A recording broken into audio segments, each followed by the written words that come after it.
What is going on, guys? Money Webby here, back again on Friday. We got a 14-game slate on tap for tonight. I got it broken down for you with my money six of my favorite plays on the board, 2 pitchers, 3 hitters, and a value batter. So this is actually my final MLB video of the season. I really want to focus in on the NFL videos and NFL content that I'm going to be pushing out. So hope you guys can understand that. But before we get going, be sure to slap a like in the video. Let's try to get over 60 likes on this one. I'd appreciate that. And yeah, let's just get into it. First guy up, gonna be Blake Snell at 12,400. He could be pretty popular, but the bigger slate with 14 games could push down his ownership a little bit. And he's coming off a bad start against Baltimore in the past. He only won 3.1 innings and allowed 5 runs, but I think he can have a much better outing here in Tampa Bay. The guy's been absolutely terrific at home. 177 batting average allowed and a 1.06 ERA. So he's been balling out recently as well. 2 really good outings against Cleveland and Boston. 29 DraftKings points in both of those games.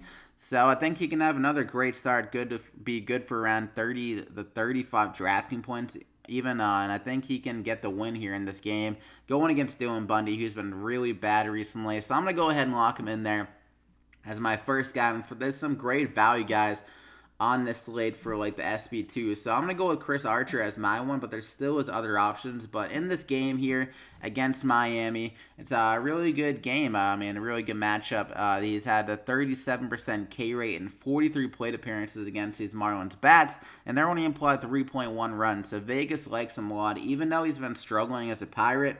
He did come off his best start as a Pirate with 6 innings, only allowed 2 hits, and got 5 Ks, good for 19 DraftKings points. I think he can go a little bit deeper in this game with some more pitches. Now he's a little bit more comfortable, hopefully, as a Pirate and against this Marlins lineup.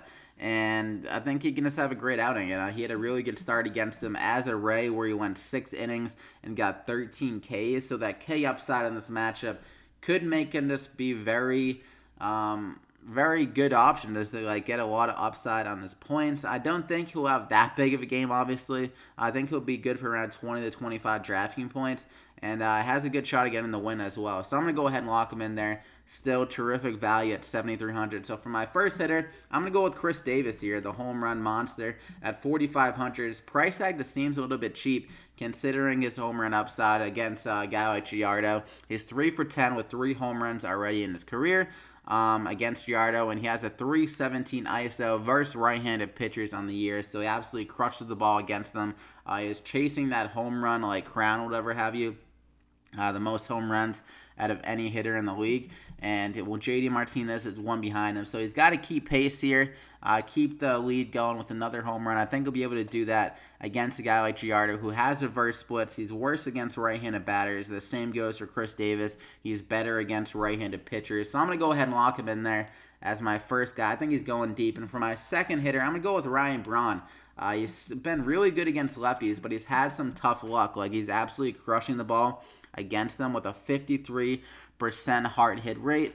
So I think maybe they can see some positive regression with his numbers. He's still really solid against lefties with a 252 ISO against them, but I feel like his numbers should be a little bit higher against them. And he's going against Derek Holland, the lefty. That's going to be a big part downgrade for him, going from San Fran to Milwaukee, a good hitter's park. And Holland has been allowing a lot of hard contact to right-handed batters as well, with the 44% hard hit rate. So I think a guy like Ryan Braun can definitely go deep off Holland and get some extra base hits. The Brewers are implied 4.8 runs, so they like Milwaukee to take it to Holland. I think Ryan Braun will be around that 4th spot. Can definitely get some RBIs here. So I'm going to go ahead and lock him in there as my second hitter. And for my third guy, I'm going to go with G-Man Chu here at 3,900. I mentioned how bad Bundy has been recently. He's been allowing a ton of home runs this year, allowing 1.9 home runs per 9 to left-handed batters. And if you look at his xFIP, versus righties, it's actually a 5.3 xFIP. So he's been extremely bad against lefties. His K rate is way down against them too. And that's been kind of one of the major things that Chu has been struggling with is the strikeout rate.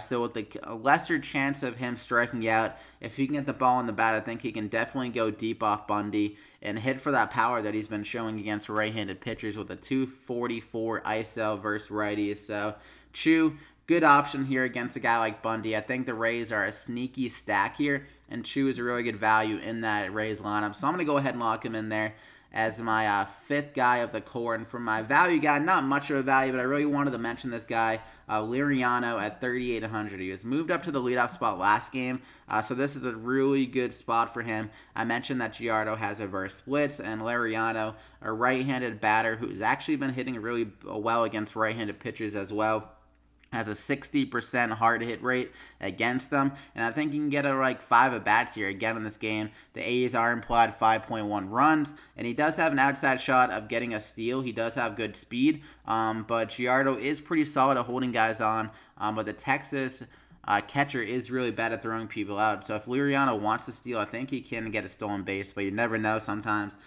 So he does have that upside, though, the stolen base upside, the home run ability, and just in the leadoff spot, I think he can have a really good game value-wise at 3,800. So I'm going to go ahead and lock him in there as my final guy. Not much money left over, but I think you can punt at catcher and still be able to fill this out. It's a bigger slate, so there's still some solid value guys out there on the board. So I hope you guys enjoyed the video.